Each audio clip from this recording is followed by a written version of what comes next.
Hello, mate. Hello, mate. We're in a different room again today. Yeah. Is this our second one? Second room. And second podcast? Third.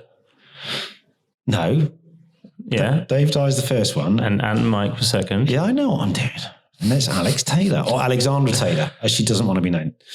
Alex Taylor. Yeah. Well, first of all, I think we should probably thank Vicky Ross for putting us in touch with Alex because, we've been talking about her for a while, so it'd be good to thank you. So thank you, Vicky. Thank you, Vicky, very much. I'm triply excited because I've never met Alex before. I know you haven't, and she is a proper legend. She's up there with Rosie as one of the most famous women in advertising. So I'm particularly excited. And the body of work she's done is we're going to be hard pushed to get through. Well, we're going to get to talk about Silk Cut as well, which has been the subject of many a podcast, and it's come up in lots of people's favourite billboards of all time. So yeah, I think great. It's like The Economist, isn't it? It's one of those absolute belters. You just can't argue with it. Right. My main question I want to ask her is if she's ever smoked a Silk Cut. I'm doing that work. That's the main question you want to ask. We've got a body of incredible work, and you want to ask if she would like a first up, have you ever had a fag? And then, there's loads more, isn't there? There's Army, 4X, Parkinsons, and then just her general, I'm sure she's got plenty to say about, plenty to say anyway. I think she's quite a chatty person. Right, so hand sanitizer. Okay, yeah, right, bosh. A squirt of that. Ready, here we go. You can take your mask off now. Okay, mask coming off. Hey. and I'll go get her. So, Alex Taylor, welcome to Behind the Billboard. Thank you. Thank you so much for coming in today. As we've been saying, we're going to talk a lot about billboards. We're going to talk about Silk Cut, Army, 4X and Parkinsons. Yep. But before all that, we're going to have a quick, how you doing? How you coping in all the madness of the new normal and that? Are you doing okay? Yeah, I think so. I mean, it began as a bit of a shock lockdown, but as times progressed, I'm kind of getting used to it now. Right, yeah. So you at home or are you I'm at home. Been working, obviously, for a few agencies, just grazed a couple of weeks ago, where I had to obviously do everything online or direct a recent campaign, but I quite enjoyed it. Yeah, I think it's not too bad. Have you found yourself picking up old hobbies that you didn't have time for before when you were... Yeah, a bit of that. Any sourdough? Any bread? The only thing I'm pissed off with is these masks, I mean, I'm known for my clothes and I kind of get one to match the actual outfits that I wear every day. So. Can I just say to listeners very daringly, none of us are wearing masks today, but, I can't see Boris around. So we've got the space between us. We're right. Yeah. We're following all the rules. Alex is right down the far end of the office, as you can tell. So... I suppose what we go straight in for is one of our normal questions is, have you seen, it's quite awkward this question because we normally say, have you seen any decent billboards lately? But Dan and I have had to sort of slightly reconfigure it and say, have you seen any billboards lately? Because there's been so few. But has there anything caught your eye in the last 6 months? Yeah, I mean, look, recently D&AD, this year chose its winners. Yeah. And I found myself, going through the website and having a look. And there was one particular campaign that stood out for me, which was for the interactive site campaign for McCann Paris, which was for the Perina Street Vet. Yeah, right, go on. And I just thought it's great use of outdoor media and positioning to tell a great story. Right. What happens in it? Could you just briefly describe it? McCann's apparently took the natural behaviour of dogs peeing on the streets and used the placement of the outdoor medium to deliver a better experience for everyone. And as digital billboards are becoming more advanced, reacting to weather, touch, time, and motion, this is the first reaction to a dog's urine, which they often come in contact with. So Street Vet elevated this medium by integrating the technology to analyze the dog's urine and transform a billboard into a street laboratory, serving an important reminder for dog owners to visit the vet. I thought it was great. It was really smart, actually. And one of the things they did is that because the reason sponsored by Purina, it's a food for dogs. They can tell them there are all sorts of different enzymes in dogs' urine, and they can target them to say, well, this is what could be wrong with your dog right now. And this is actually, they'll target them with a product as well. So there are different products for different kidney disorders and liver disorders for dogs. You know what? 10 minutes ago, I had no idea we'd be talking about dog piss. No, I read about that one. I love stuff like that. Firsts, like a first. Graham Fink calls them never before moments. Thunderclaps. Yeah, exactly. And I remember reading about that, thinking, well, part of you sometimes thinks, and I believe me, I've done these. Sometimes they're a bit scammy, and you go, okay, but the thing that you've just described about how the urine actually tells you, well, it's like all of us, isn't it? If you test your urine, it can tell us all sorts of things. It was shortlisted for Cannes Line last year. I was on the jury for Outdoor last year. And when the case study video came up in the room with, the 10 angry individuals that we are kind of arguing about whether it's smart or not, there was laughs in the room of kind of, obviously a film crew had been there waiting for people to walk up with their dogs and hoping that it's going to pee on the billboard. It's very funny. Yeah. But I think that from a slightly jokey outset, it does have a benefit, a proper thing. Because I think absolutely. it doesn't immediately tell you if your dog might came out straight away. Yeah. Okay, that's a nice one. Yeah. Do you find? I mean, you've done so many billboards, right? Yeah. In your career, you've done so much. Of everything. Do you find? Is it one of your favourite mediums? The poster. I love outdoor poster medium. And simply because it forces you as a creative and as an art director to be absolutely disciplined to creating brutal simplicity with both the execution and the art direction. Yeah. And there's no room for indulgence. Yeah. And I was taught at Saatchi's by what I believe is the great Paul Arden, that the rules of an outdoor poster in the use of the words present and used to communicate the idea should not exceed five. Five words or less was a mantra within Saatchi's. Right. And the rule of an outdoor poster in the visualization, the construction, the art direction has to simply be simplify, and then simplify again. So those would be my 2 points to both a copywriter and to art directors. Yeah, I remember Hegarty had a very similar thing. He talked about reduce. And then you take it in and he said, why is that there? If it's not doing anything, get rid of it. Yeah, you've got to have a reason for everything that you put down on a page. I mean, there's that thing, isn't it? If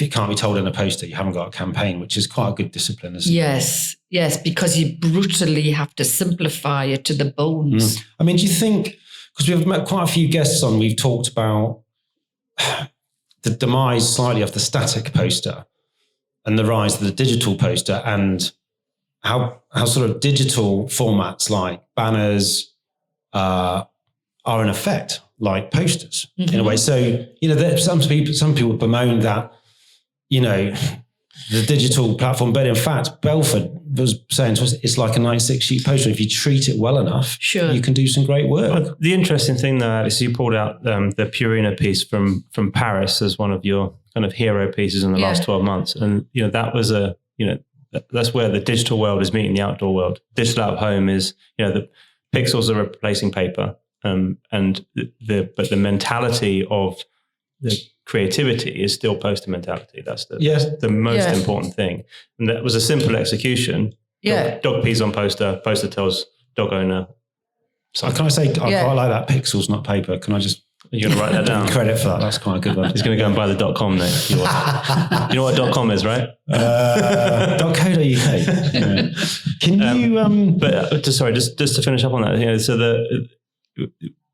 your favourite piece, one of your favourite pieces from the last 12 months for outdoor being a digital piece, and given what we've been going through over the last 6 months and with lockdown, tighter restrictions, I think...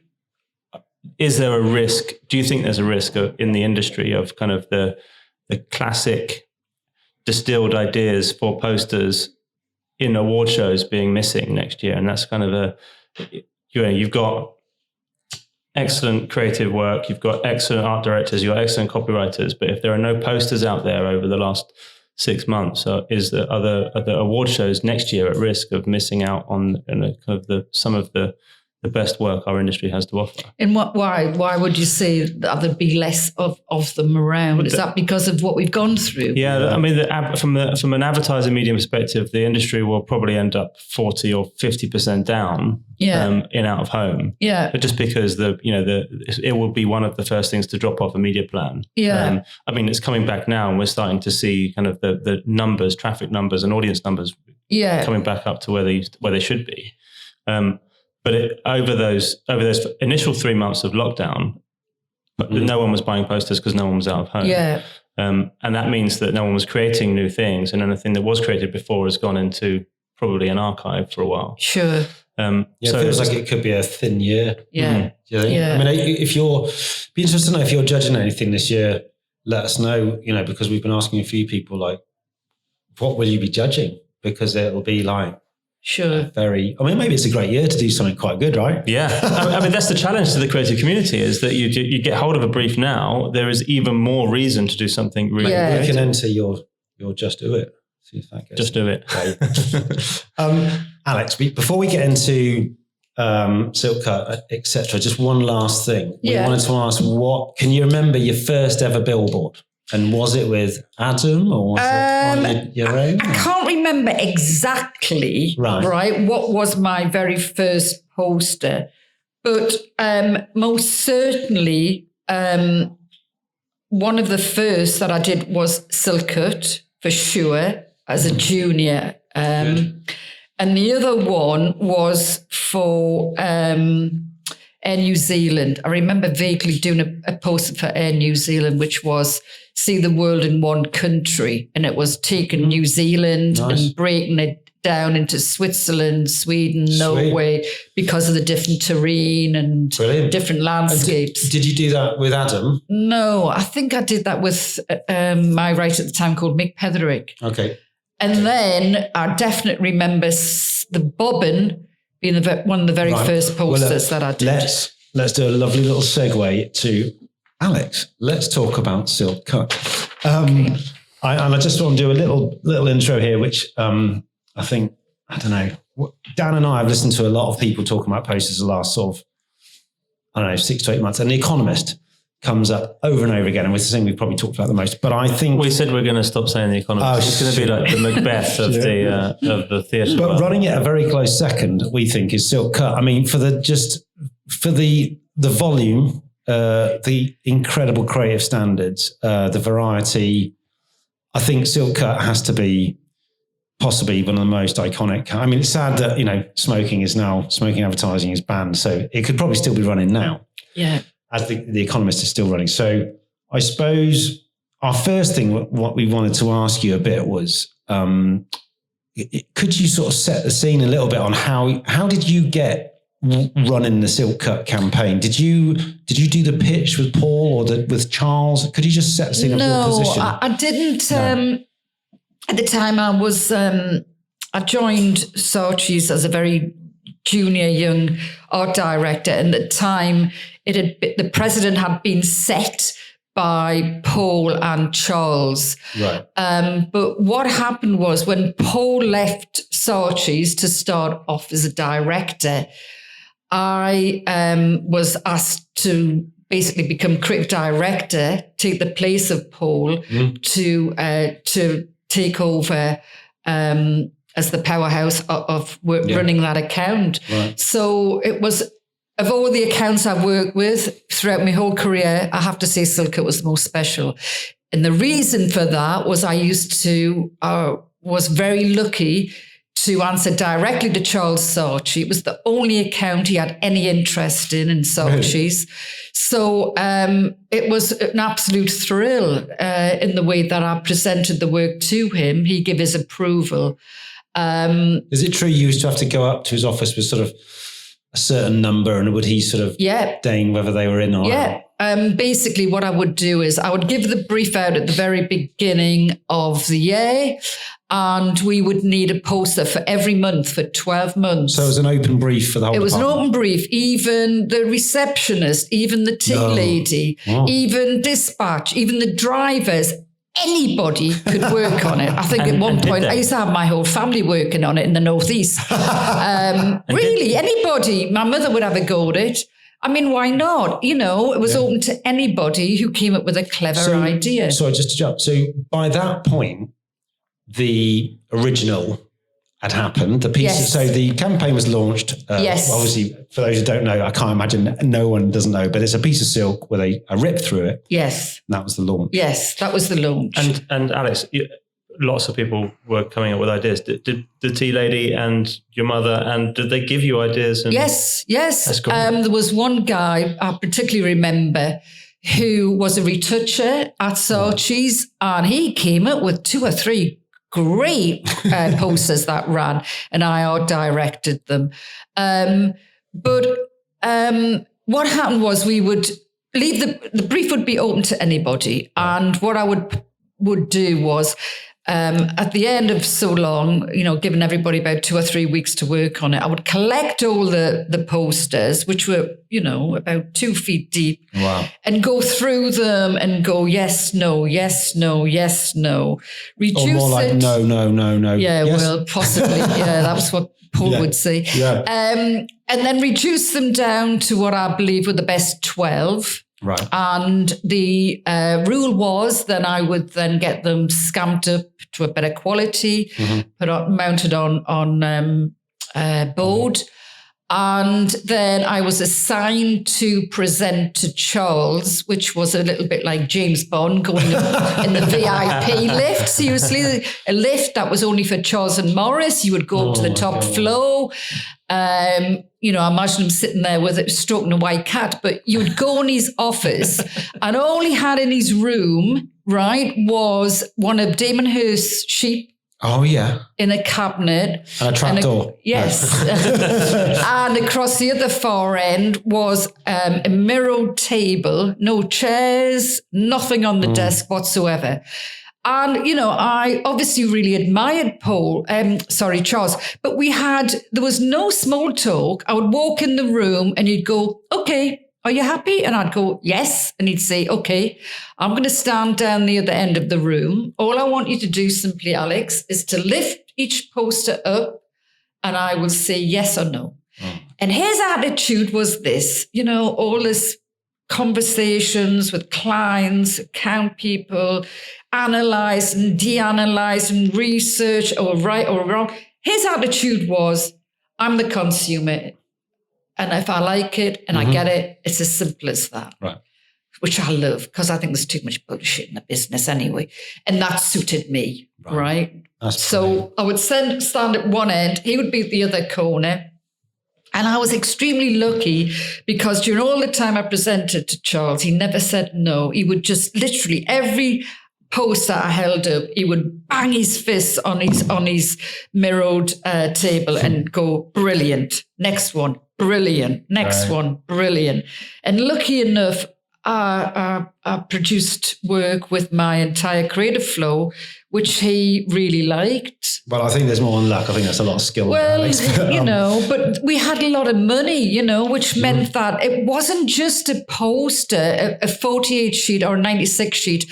Each art director had then to create another shot for double page spreads and for single ads. So you were creating a mini campaign, which each of your posters that you were producing. So could you, because you've mentioned the bobbin execution as possibly your first one and one which you like.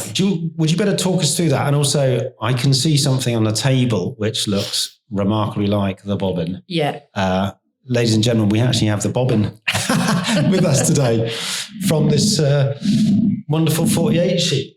Yeah. Well, how did you? Because you said this was a breakaway. That the first few posters had to have very big bits of silk. Was that right? Yes. Well, of course, Charles and Paul created the whole campaign of the silk bleeding off. Can I ask you one quick thing? Because I like timelines. Could you just quickly regale us with the story of how Charles sold? Do you remember on Instagram we put that thing up? Yeah. Because how did he sell it? Well, apparently Charles simply went into a room, a huge, it was not only the chairman of Saatchi's, but his entire team of 20 people. Right. And they were all expecting masses of boards, research, you name it. They wanted to see it. And Charles apparently just sat down in the chair opposite the chairman. And the chairman said, okay, what you got? He was apparently quite amused that he hadn't walked in with a huge amount of boards with Murray McLennan, who was the head account guy, because Murray told me the story. And apparently Charles said, this is what you should do. And he pulled out a pack of silk cut out of his trousers and said, has anybody got a pen? Anybody got a biro? Nice. So the chairman said, yes, we've got one here. So he passed over the pen and he drew on the back of the pack where the purple was, the cut, the famous iconic cut, and put that on the table and said, that's what you should do, silk cut. And the chairman apparently said, brilliant. And that was it. Again, less than, a 5-minute conversation. There's a lesson for him on pitching at the moment. Yeah. Oh, brilliant. That was the it. Don Draper theatrics. That's the... And so that happened, and then you must have got involved pretty soon. Well, as I say, Paul and Charles created the iconic silk spreading off all parts of the both sides of the poster. And, Paul worked with the best photographers in the UK, if not overseas, to create different variations of the silk. Mm. But one of the first posters I created was that once I got the approval for the bobbin from Paul, Charles, and the client, this was the first poster I produced at Saatchi's. And now looking back, I believe in terms of art direction, the decision I made and the way I executed this idea was imperative to all of the posters that followed, because it was the first to depart from the numerous variations of visuals of the silk cut bleeding off the poster with the iconic cut in the silk. Right. So during the entire shoot, I was pre-concerned with how the bobbin was reading in terms of the way it was being lit by my photographer, that we were both overlooked given any consideration to what the background should be. Yeah. Like, i.e., should be a colour, a texture, a tone. And it wasn't until the shoot ended and I finally held up the transparency to the light that it hit me like a sledgehammer, that the background had worked itself out. As I looked at it, overlooked the stark white background, I hadn't noticed it. And then I thought, oh my God, perfect. Yeah. And that became the look, the guideline for all the future posters to follow. Yeah. It was something that I overlooked that had worked itself out. Right, right. So sometimes with art direction, and to all the art directors, if you're struggling with something, maybe just overlook it, avoid it, and concentrate on another aspect of the art. And for all you know, it might just work itself out.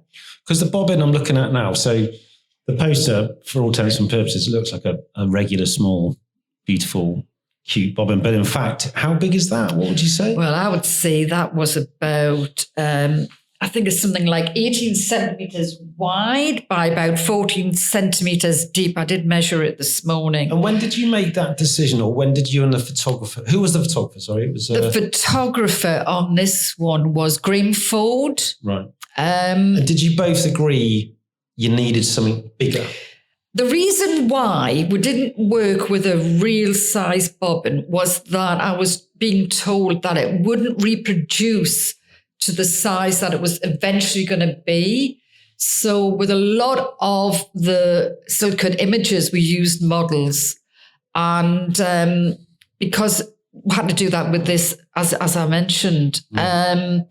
But the problem I had with this was that by making it a model, it had to look realistic, number one. And the real problem was making the silk threads appear in proportion to the scale of a real bobbin. That was a real worry. And I remember my model maker, Nancy Fouts, who sadly departed, she really worried about that too. Right. But, you know, as you can see here, it works perfectly. Yeah.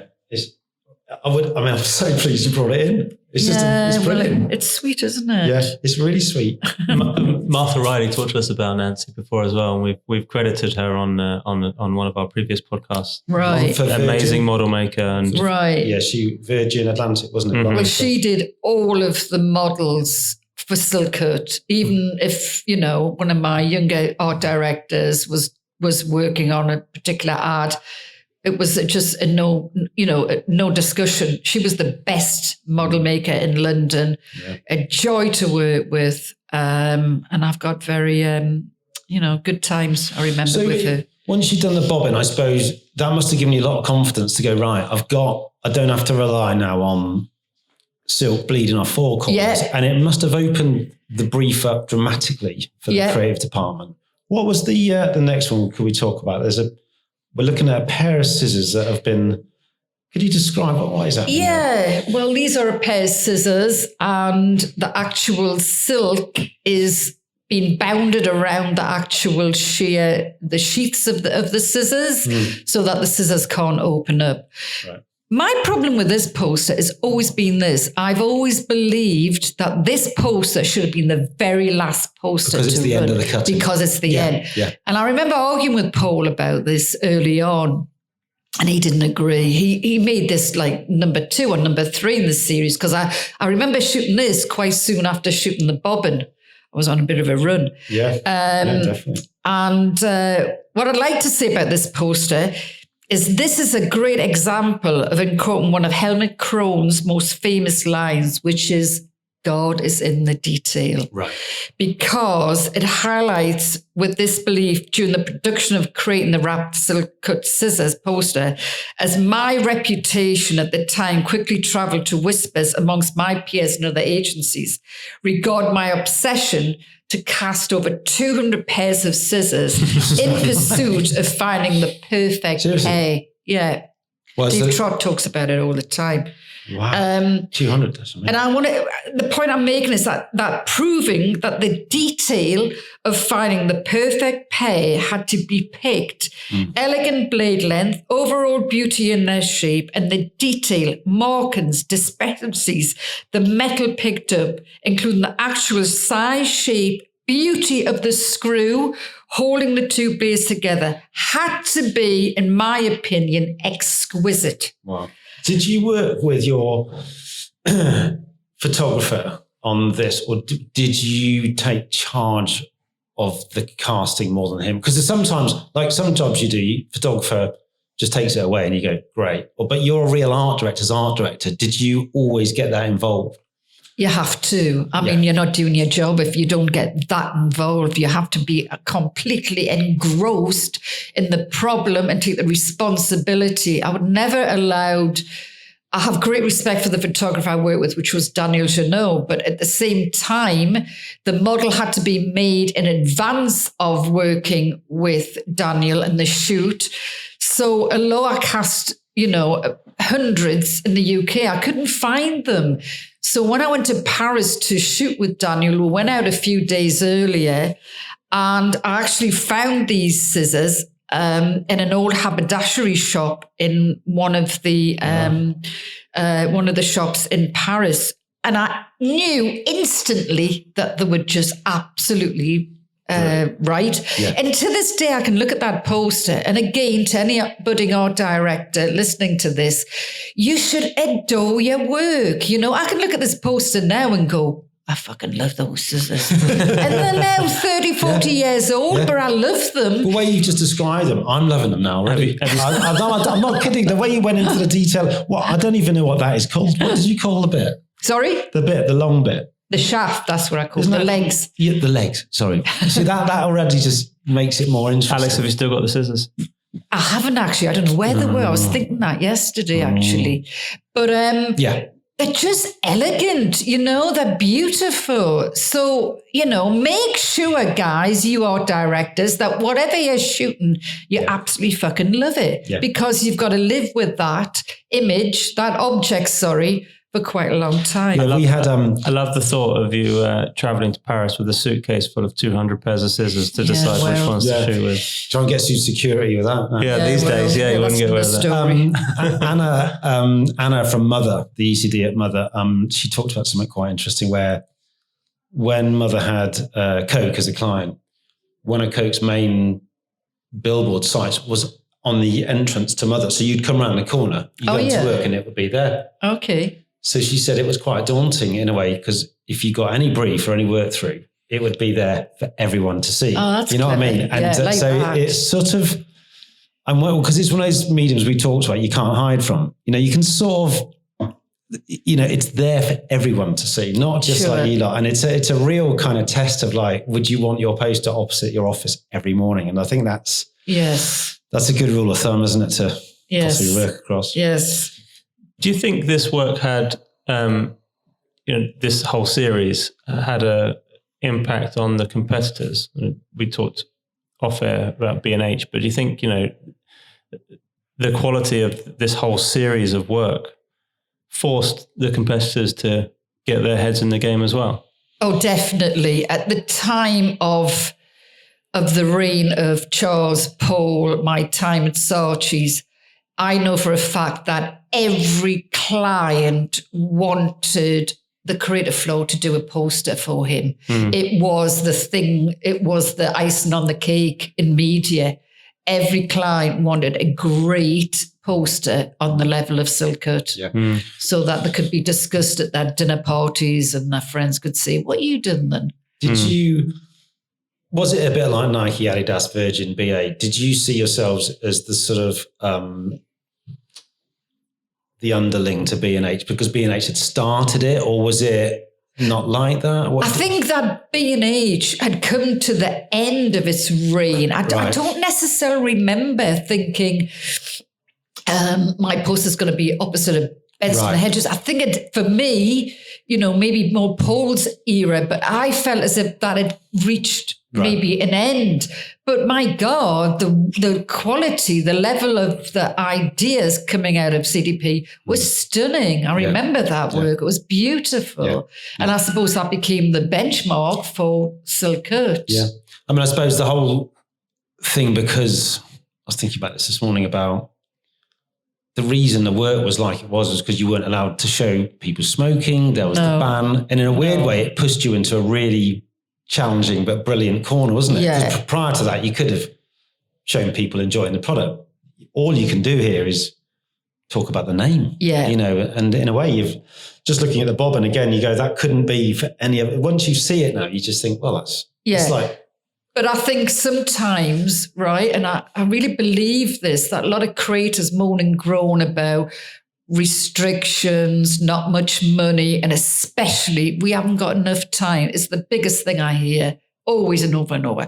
And I think restrictions, not having much time, are now a huge benefit to any creative. And I think more so for art directors, I think the less time you have, the energy's there.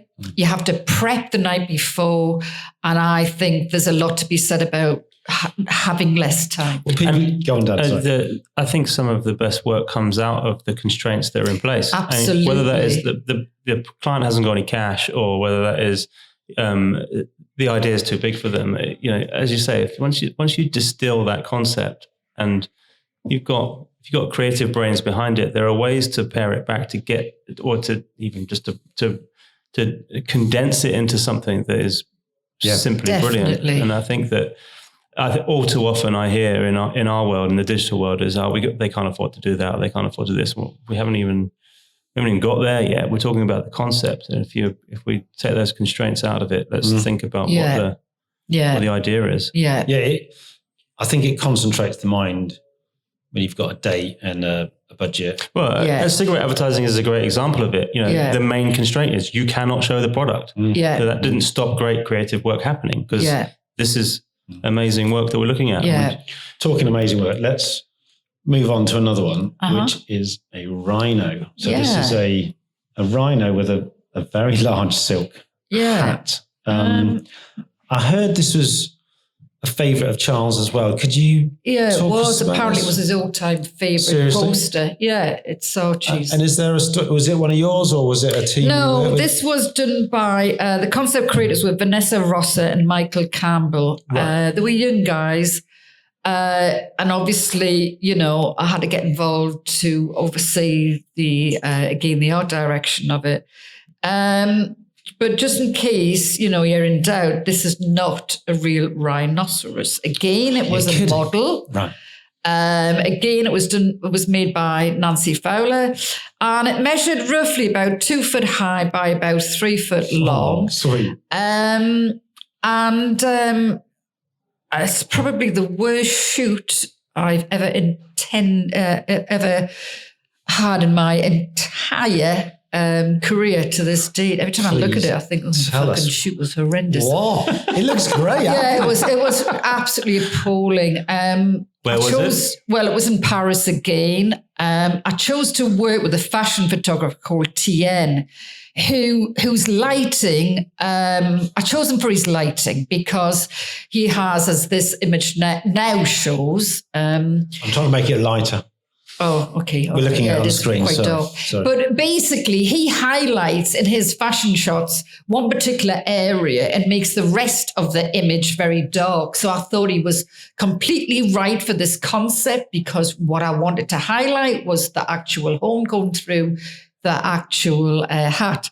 But what happened was he asked me if I could give him 2 to 3 days to get his lighting right, the layout, blah, blah, blah. So I said, okay, fine.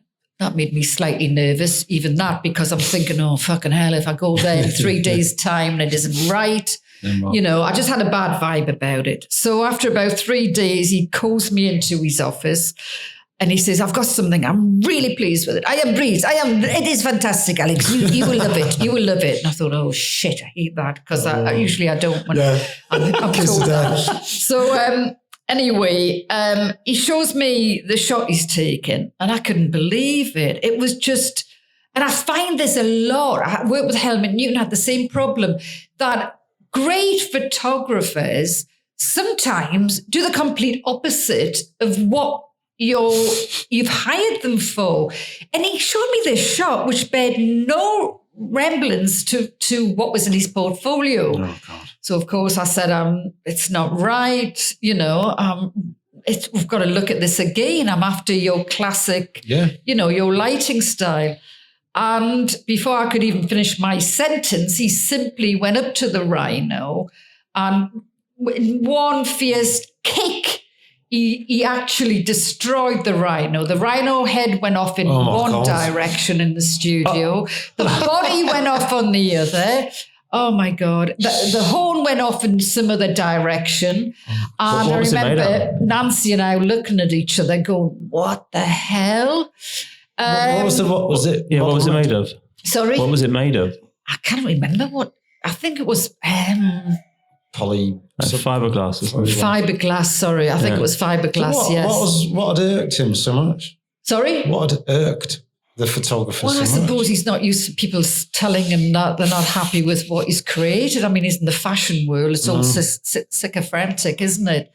But once he had calmed down, once Nancy had been able to get the super glue out and put the whole thing back together again, we started afresh, Now, as again, any art director listening to this, if you're on a shoot and in your gut you don't feel it's right, I would encourage you to say something sooner rather than later, because the longer you leave it, the longer the clock is ticking, the longer more money's been spent, and it'll just get more and more difficult. So if you're not happy and your gut's telling you that, please speak up.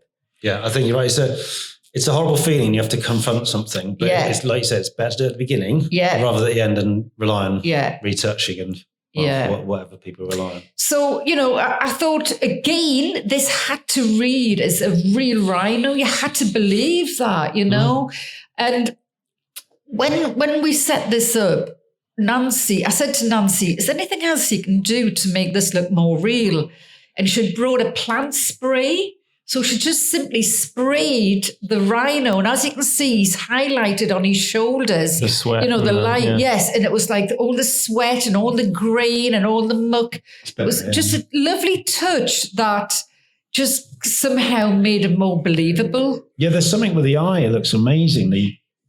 The eye is sort of wet, isn't it? Yes. And around the mouth. All around his the nostrils. Yeah. So it was a touch that she added at the very end. Yeah, because he actually looks quite happy, this rhino. It could feel, a model could feel very, excuse the pun, very dead and flat. Yes. And, just like, I can spot that. But it was the same with, all the models that we shot, they had to look as good as the real thing, which was a real worry. Did Charles, so you've gone in, you've shown your latest batch of 12.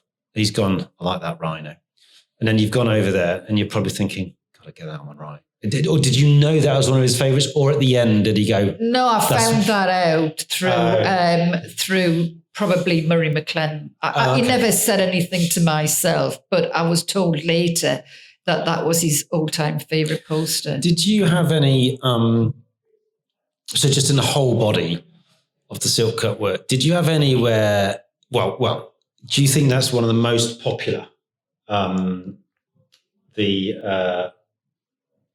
rhino, do you think that's right up there with the top 3?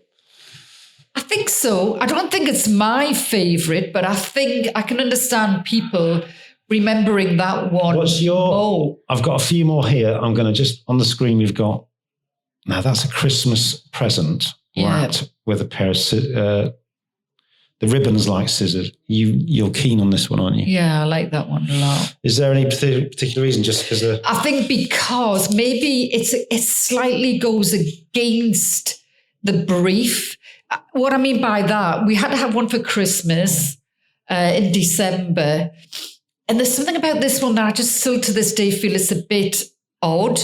And for me, I think it's really nicely art directed, this one.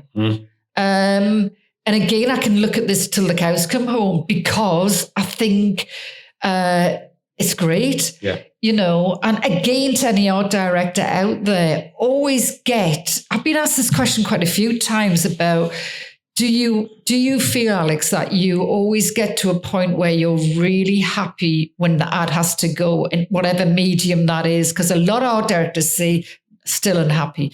But, I get there. I think it's very rare that I can look at a piece now and go, it could have been better. I know you're going to talk about Forex, and that's an example of could have been better, which I'll talk about. But I look at this and I think it's perfection. Yeah. I think it's perfect in every way. Were there any of the series which disappointed you, or were there any complained about by the public? Was there anything controversial? I mean, the whole campaign is just so iconic and famous. Were there any other kind of key moments? One that I did that never ran was a wild one. It was basically a pair of mannequins' legs, and she was wearing stockings, and there was a cut in them. Right. And I shot that with Helmut Newton. Wow. And came back, and somebody in America was suing Gallagher because he'd had got cancer caused by cigarette smoking, and he'd lost his legs, so it never ran. Oh, God. But have you got a copy of that? I've got a copy of that at home somewhere. We would love to see that. But that's fascinating. Yeah, and I'm sure there's other stories of work not running, not happening, but I don't really remember them so well. I'm just going through on the screen here, so because we should get on to the Army now, but we've got the silk cut, the curtain, which is a homage to Psycho. We've got the can, the birds. I mean, these are all up there, aren't they? Yeah. Well, for me, they are. You're mentioning the ones that are my favourites, individual favourites. Yeah, yes. I'm pleased we had that secret conversation just before we came on air. Otherwise, it would have been terrible. But I mean, we're just at the tip of the iceberg here. This is the handbag with the teeth, which is about to sink into a lovely silk hand. We haven't got the one on the screen which you talked about, which was the Hitchcock telephone. The phone, with the hand. Oh, you like that one particularly, didn't you? Yeah. Yeah, I like that one a lot because I think the concept, the idea of somebody just cutting somebody off on a phone, I know it's a bit dated now, but I think the way it was executed highlighted the idea and beautifully executed, as well as the shower curtain. At that time, that was Nick Studinsky getting involved at that point. Yeah. Yes. Because when I was telling you, when I joined Saatchi under Nick and Gavin, with the two people who sort of took us under their wing, I really enjoyed working with them. Yes. Nick and Gav are great lads. Well, I mean, I suppose the final question on silk I have to ask, the $64,000 question is, did you ever reach for a silk cut and have a puff? No, I didn't actually. Oh, there we are. There we go. No. That's very, didn't very me controlled. To smoking, I have to say. Okay. Right. Well, that's nice to know. I feel like I should take a commercial break now and have a lie down, but we're going to go straight on. Cigarette break, you mean? Exactly. That's what you want. Okay. Yeah, I want one. Yeah, cheeky beer. We're going to go to the army now. Yep. It just seems an incredibly rich period in your life of creativity, particularly at Saatchi. Dan and I have talked quite a bit about this show and the Instagram feed, how you could basically fill the whole bloody thing with work from Saatchi's.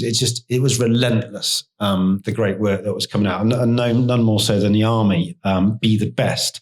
Before we go into the actual billboards themselves, did the line "be the best" come from Saatchi's? Yeah. It did. Did you have any story on that, any background? A little bit. I mean, this is really directed to creative teams. I've always found throughout my career, that's a little bit like, where were you when John Lennon was shot? Right. Yeah. That whenever I've been with a writer and you create something that you damn well instantly know is brilliant, I can remember where Adam was standing, my copywriter. Adam Keane, isn't it? Yeah, where he was standing in the room when he suggested, what about Be the Best? And I remember getting a shudder down my back. And I remember just going, that's it. And he went, that's it, isn't it? And I went, yeah. Great. So those moments are incredibly rare and incredibly special when that happened. But yeah, I remember where he was. He was standing behind the chair and we weren't getting anywhere. He was looking out the window and then he suggested, what about Army Be the Best? And it was everything that I believed what we were trying to create was about. And I liked the proudness of it. And I said, that's it. Did you, at what point did the audio mnemonic come in with a, with the feet when they're doing the salute? Was that later on? That used to come on the radio, didn't it? And on the TV spots. I think it was pretty organic in the sense that when we produced the first TV ad, I think amongst that, the production of it, the edit of it, it was decided at that quite a late point that it needed a full stop. And we were talking about this full stop. And then I think again, Adam said, what about boom, boom? And I went, yeah, that's it. So, it wasn't something that was thought of. And the boom, boom, so for people who don't know, so that's the sound of the soldier's boots hitting the ground. Yes. Standing to attention. Yes. I remember I worked on the army at JWT with Adam, and we didn't quite create work as famous and successful as yours, but we gave it a good go. But I do remember... we worked on a few things, didn't we? Yeah, we did do a few live broadcasts and stuff. But the one thing that really upset me, and it's a sort of like, it's a compliment to you guys, as I remember thinking, yeah, that's it. We had a different line, and it was step up or something like that. It was quite a good line. It wasn't quite that. And I remember going on about it. And then the various places around the country, a lot of army recruitment centres, they still just had Army Be the Best. You could tell that everyone wanted that they line. Liked the line. They liked the line. Yeah. And quite often you'd see bits of comms and it would still have it on. And this would be like 10 years after. And it's incredible. Still now. Well, a few years ago, I don't know if you saw it, but there was a big debate about getting rid of Be the Best. Right. Because it was seen as, well, not every kid can live up to that. So it was slightly, it became quite controversial. There was, it was on the TV discussed, on the radio, was on the front of the Daily Mail. But then it's still using it to this day. And that's at least now 40 years old. And, most clients will change an entire campaign within a flick of a switch 6 months later. Well, I remember at JWT, we tried to change it and we put it in and it kind of, lasted for a bit. And then every now and again, I go, no, let's put it back, which is a kind of, again, it is like, it's just a brilliant thought, brilliant campaign idea, which has stood the test of time. So we should we dip into it? We're only going to talk, obviously, about the billboards. And there's one campaign we're going to talk about. What was this? It's basically 15. Is it called the 15,000? There were always 15,000 was in the line. Yeah. And there's the wanted campaign. 15,000 caretakers required. 15,000 repairmen needed. Yeah. 15,000 wanted. 15,000 security guards. What was the background to this? Was this pure recruitment brief? Well, let me just say, first of all, this campaign was created by two kids on placement at the time, which was Ian Edwards and Tristian Price. Okay. And I had to step in to art direct it. But, this came a little bit later because the very first thing I had to do as an art director was create the brand look from brochure design through to digital, print, radio, TV ads, and of course, outdoor posters. So I think it's important that a little bit about the brand art direction as to how I got to where I got to with this campaign. Please do. And what happened was I wanted, one of the first things I did was, again, talking about, instinct, but when I created it, I just knew black was the right color to use as the brand color. And as I was art directing it, every single art director was coming up to me on the Mac and going, you will never get that through the client. And the main reason for that is because black is seen as funereal. And although I knew they were right, and again, for every art director out there, you have to go with your gut. I just couldn't break away from what I felt was right. And I just thought the client will never buy this. So again, for every art director out there, right, do not overthink your client and what he's going to think about your art direction. Go with what you believe in, because you know what? You might never question it. Yeah. And when it was eventually shown, the client didn't question it. Was your logic for... Was the look like you wanted a reportage look? Is that right? No, not necessarily. That came later. Right. The most important guidelines I set very early on was the colour black, Helvetica, and I arranged everything from the left. Everything was to be in that line, as you see there. Right. The headline, and then the copy, and then the logo. Yeah. And the reason for that, and again, for any good art director, you have to be able to give a reason for why you've done it. And the reason it's like that is because in the army, it's very regimented. So I wanted to have a regimented look to my art direction. Right. So that's why. And stock shots we use all the time, mainly because we didn't have the money. Can we talk a bit about the brief on this one? I don't know anything about the brief on this. I received it once the ads had been bought, and I can't remember the story behind this.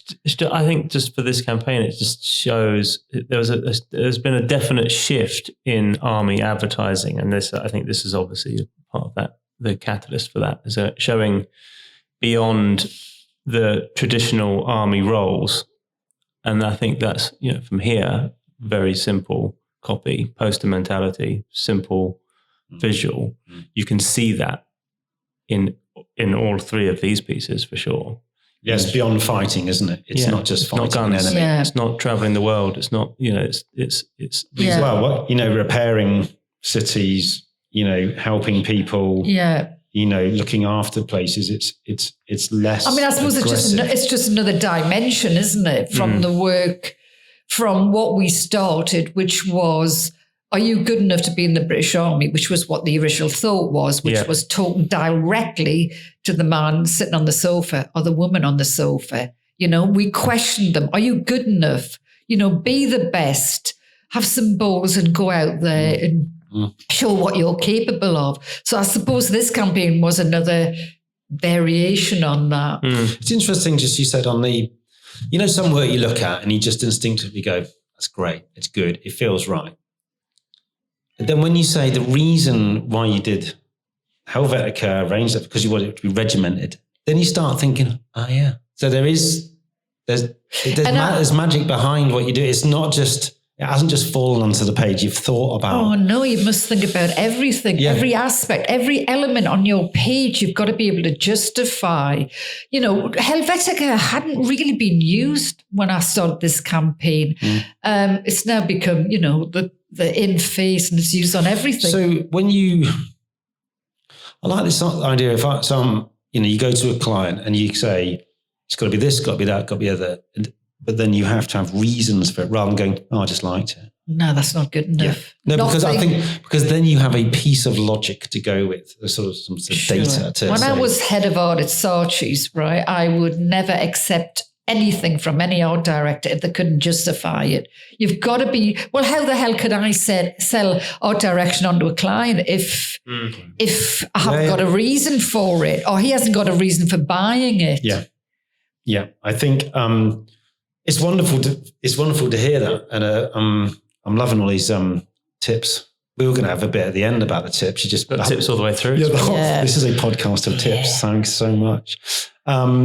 Should we have a beer? Do you fancy a little 4X, cheeky 4X or a fag? Don't know. Cheeky 4X. Cheeky 4X. Cheeky 4X. I mean, there's so much good stuff in 4X, just as a whole campaign. I remember seeing it as a kid and the tone of it. I mean, the thing I like about all of your work is, and we've talked to Dave about this and many other people, is Mark Rolfe was on about, he came in and he talked about Virgin and Land Rover, about setting a tone, putting your marker down early and then just letting the creative department enjoy it. Yeah. And I think this is another, who wrote this line? Australians wouldn't give a 4X. Or should I not be asking that on it? No, do ask. But unfortunately, I can't claim credit for the art direction. Was it James? Well, the art direction was created by Stuart Baker, along with my ex-writer, James Lowther, who came up with the line, Australians wouldn't give a 4X for anything else. And what a line that is. One of the most famous advertising lines. And also for me to be handed art direction that the client said, I don't want you to change, was like, great. Right. God, I don't have to kill myself. So but I love the look of it. Were you there at the outset, or did you get phased? Because, Silk Cut, you were there pretty much from the beginning, and the same with the Army. But for this, were you brought in a little bit later on? A little bit later. Okay. I mean, James obviously worked with Stuart and, started the campaign.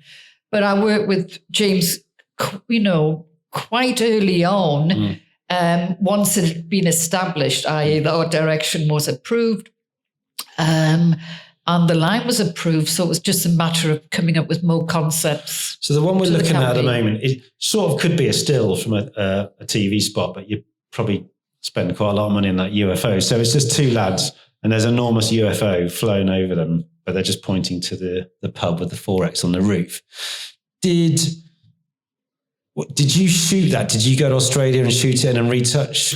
Or how did it work? So basically there was two elements here. One is the UFO, which I shot separately in the outback. And the other shot, and the rest of the shot was those two guys were actually on scaffolding about 10 feet high. Right. And I made sure that the two local guys, one is slightly more podgy and the other guy is quite thin. So I tried to get contrast in their bodies. Nice. And the house was there because we'd used it for all of the Castlemaine commercials. Can I ask you a question about the UFO? Did you cast 22 UFOs before you got to this one in Paris? Not in this case, I didn't actually. I'd like to have, but no. Can we have some more UFOs, guys? The actual model was done by the guys who created the Thunderbirds models. Oh, really? Oh, wow. There's fantastic. a bit of a story about the actual model. Basically, the model was about the size of this table, which was 3-4 feet wide. You've not brought it in.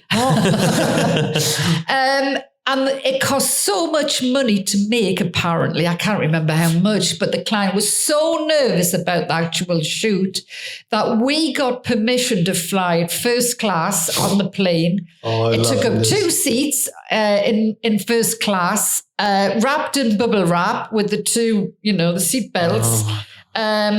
It was trapped with VIP treatment, which I did have a photograph of it, but I've lost it over the years. What was his first drink when he got on board? So yes, quite I can't quite imagine that happened today. But and I do remember coming back and a huge argument between James Louth and Paul Arden within my office. My God, I had to leave the room because one of them thought that the UFO should be huge behind the 2 men. And I think James felt it should be really small. So in the end, I ignored both of them and made my own decision. Yeah, well, sounds like you just got the mid ground. I think so. And you gifted the UFO to the client to hang in the office. Yeah. He's got that. So there's a couple more in this series. I know because it's not quite as in depth as the previous campaigns, but there's one. There's a poor lad who's been knocked over by a tree, but he's relieved because he's still holding onto his tin of 4X. Yeah, with a huge hangover, I was told while I was shooting that. Really? Partying the night before, so he's quite happy to hide behind that tree. Very appropriate. And so were these all shot in the same series? Yeah, I mean, again, that was a little bit of a nightmare, that image of the tree, because again, I had to go with the tree that existed in the middle of the outback. And after about 3 or 4 days, we couldn't find any trees that were particularly the right size, had fallen over, blah, blah, blah.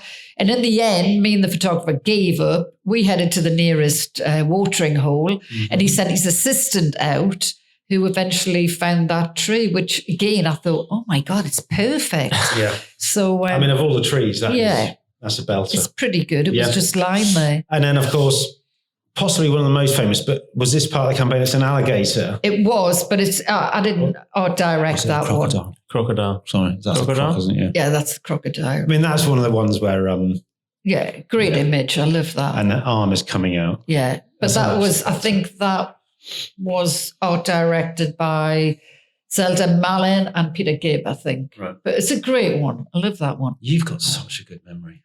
Brilliant. Yeah, well. Yeah. Well, I know me art director. Yeah, I'm going to be ringing you up for the next few weeks. Blimey, this has been an absolute pleasure. We're going to end on something more recent, Parkinsons. Yeah. These are posters you did with Sean Doyle. Yeah. For an agency called The Assembly. Yeah. Could you tell us a little bit about how that came about? And again, just how, because they're absolutely brilliant. Yeah. Well, basically, Steve Dunn, who's the executive creative director, got me in the way that I really like to be used, my favorite way to be used, which was basically Sean came up with the idea, and then Steve said, "Come in and art direct them." So the idea, sorry, just to jump in, is it's a regular poster of how to make a cup of tea, and then it's completely jumbled up and cut into different sheets and different places. So the whole thing is a complete mind boggle. Yeah. And that's because this is a neurological condition that Parkinson's has got the brain, is that it simply mixes up the messages it gives out to the body. So therefore making the most simple of tasks very challenging, from making a cup of tea to tying your shoelaces. So it was taking this campaign of 6 posters, and I executed each one, dramatizing many everyday tasks one has to face. It's staggering. I mean, it's just that thing, once again, it's just so simple and beautifully executed. I'm sure you did this, but you just took a regular shot of someone doing the shoes up, right? You took a regular shot of a piece of toast, is that right? And then you went, right, now get to work. Yeah, what happened was the client originally only wanted 1 poster. And I just felt that 1 poster was a bit dull, a bit boring, knowing that there was a whole range of, things that are difficult to do. So I thought it'd be great if we could do, a number of posters to cover each of that different aspects. And because we had no money, I actually shot these images myself in my living room shooting with daylight, because I thought they should be naturally shot, because this is an everyday problem. Yeah. Brilliant. Is that your carpet there? No, it isn't actually. I think that I got that from a charity shop. I was in my element in charity shops. I was going to say a bit of Mark Denton. That had all gone a bit. Let's go to that might be your. Yeah, those were my mother's socks. I was going to say. Threw them out, and I took them out the bin because they were old and they were bobbly. I wanted everything to be fairly old. Yeah. So I had a great time going in charity shops and buying pairs of shoes and ties and all this. But they probably said, "There's that woman again." Really but this does go back to your attention to detail. Yes. And that's it's been true all the way through. Every single piece that we've spoken about here is you have this amazing attention to detail that helps distill this idea even further. Well, God's in the detail. But were you, that's a really good point. Yeah. Were you always like that? Yes. Yes. Obsessive. I used to have a reputation at Saatchi's that I was told that Al Midgley, who was a great art director, would say about me, and it's true, he would say, Alex is like a dog with a bone. Once she gets something in her head, there is no way she will let it go.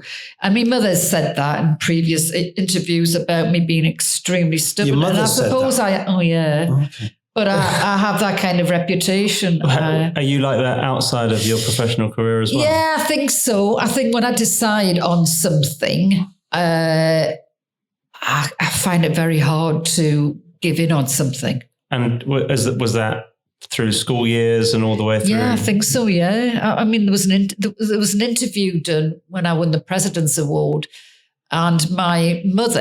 I mean, I've never had a conversation with my mother about this, but she said, when you were little, you were obsessive. Then, once. I can't remember this, but exactly, but something about I went missing. I mean, mother was on the verge of calling the police and I had disappeared. I was only about 3. And apparently I went to the local school to stand outside and wait for my sister. And I stood out waiting for her to come out the school for about 4 hours. And everyone was saying, you've got to go home, Alex. You've got to go back to your mother. No, I want my sister. So it's kind of inbuilt in me. Yeah. So I drive people a bit mad, I think. No, but that's good, I think, because, for all creatives and art directors out there, you need someone, you need a hero or someone to tell you. Otherwise, you kind of think, oh, it's all right, this will do. And I think I always look to, Egerty or Droga or people just to give you're looking for the permission a little bit to say to someone else, we've got to do this. Yeah. And I think it's amazing what you've been sharing today, because I think it's like gold, what you've been sharing. So thanks. Thank you. I think we're going to end up with, that's a very nice picture of you with champagne and a golden D&AD pencil. Send me that one. We'll send you that one. So what should we finish up with? I think you've given us all the tips we need. Well, I want to ask on Silk Cut, going back to the beginning, you said you'd go in to Charles with 12. Yeah. And the magic number 12 was the months, and you were doing a year's worth of campaigns. There must be some from the next 3 or 4 down that didn't quite make it, that you still think could have made it into that 12. Do you remember any of them? I can't remember any of them. And maybe that's the proof of being at a time, just everything being so perfect. I mean, this isn't a very exciting story, but I've had moments like that. I had a great relationship with Charles. We were both in line with everyone I liked and he liked. And I don't remember. I remember there was a draw. Paul had a draw of a plan chest of ones that didn't make it, that were in reserve. But I don't even really remember the reserved ones ever having to be pulled out. It was just a golden period, a great client, just surrounded by people wanting all the same thing. And I found that only once or twice in my career. It was the same when I worked on the British Army. My group of people, the support we got, great account man, Jeremy Pine, fantastic to work with. All his team were brilliant. The client wanted exceptional work. He was a great client. And it only happens every now and then that you're all aligned. Everybody wanted the same thing, which was great work. And I can't remember, many eruptions or problems even on the British Army. And I think when a creative team are in line with their client and account people, God, you can create something fantastic, and very special. And I think that's been one of the themes of some of the work that we've looked at over the series as well, is that there is always the call out to the account person and the client, the one who wants to push the boundaries, or like on Virgin, the one who sees themselves as the challenger brand and they want to do challenging marketing. It's great to see when all those things come together. Yeah, definitely. It's like the stars in line. Yeah, and like you say, you're right. It doesn't happen that often because there's always, if you get the three together, and it was, saying it again, but it was such an incredible period you had there. Because we talked about Paul earlier and Saatchi's first Over the Wall. I mean, I was looking at all your press work, the intercity stuff, the Habitat. Yeah. I mean, it was a phenomenal time. Phenomenal. So maybe we'll have to do a behind the press ad and get you back in for that. We'll do all of those. But I just want to say thank you so much for coming in. It's been long overdue, and I've never met you before somehow. Been in the industry for so long, and I've always looked at your name and thought, it'd be great to chat to her. So I'm really very happy to. All right, thank you. And we must say thank you to Vicky Ross as well, who's put us in touch to sort that out. Yes, thank you, Vicky. Thank you, Vicky. Okay. Thanks very much. Cheers. Thank you. Did you shake hands with her? Because you should probably do some more hand sanitizer. I actually did the elbow, and I did the elbow on that jacket. What a jacket she's got. I mean, it's not quite as nice as my Carhartt silvery blue that I came in this morning, but you really like that jacket, don't you? I don't know. Some of my mates really talk about Johnny Forsyth really like that. Johnny, if you're listening, sat when he liked outside the Carry House the other week. What was hers? Vivienne Westwood, she said. No, Catherine Hamnet. Don't know. Shit. But it was really nice. And so that was really, really, really, really good, wasn't it? It was really good. How, John, I know you haven't got a microphone. How long was it? Long? It was about an hour and 10 minutes. Oh, right. I think we rattled through the army quite well, didn't we?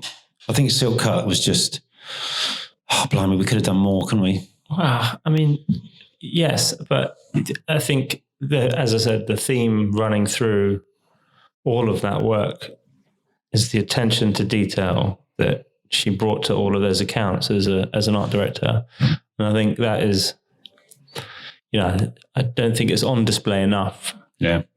And I think you're looking at that work and hearing the stories, 200 pairs of scissors.